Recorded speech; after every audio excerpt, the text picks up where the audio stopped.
Bonjour. 2015 s'en va et une autre année démarre. Plusieurs mouvements majeurs sont à suivre et pourraient dicter le cours des événements en 2016.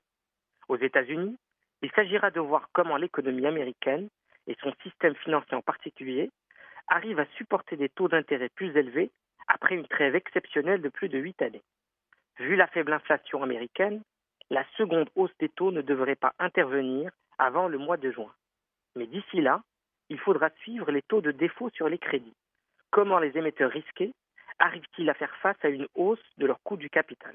En Europe, il s'agira de suivre les retombées, a priori très médiocres, du programme de la BCE.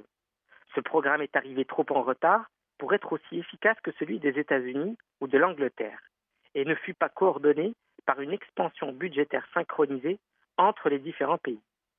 Il faudra également suivre en Europe les retombées du référendum britannique sur le maintien au sein de l'Union européenne. Les chances pour que le Royaume-Uni se maintienne sont plus fortes, mais des soubresauts sont à craindre. Chez les pays émergents, il faudra suivre les retombées du ralentissement chinois. La Chine peut être tentée de dévaluer une nouvelle fois sa monnaie, mais cela nuirait à la réputation qu'elle essaye de lui forger, celle d'une véritable monnaie de réserve. Les pays du Golfe devront faire face à un enlisement de leur conflit ouvert avec les producteurs d'huile de schiste américains. Le prix bas du baril a provoqué, comme prévu, de larges déficits budgétaires qui doivent être financés. Près de 100 milliards de dollars pour l'Arabie saoudite cette année, un pays qui vivait au rythme des excédents budgétaires. L'Arabie a annoncé un programme d'austérité assorti d'une hausse de 50% du prix de l'essence aux stations, même si celui-ci reste par exemple 4 fois moins cher qu'en France. Plusieurs éléments sont à suivre car ils sont prévisibles, mais d'autres par exemple le sont beaucoup moins alors qu'ils pourraient devenir majeurs.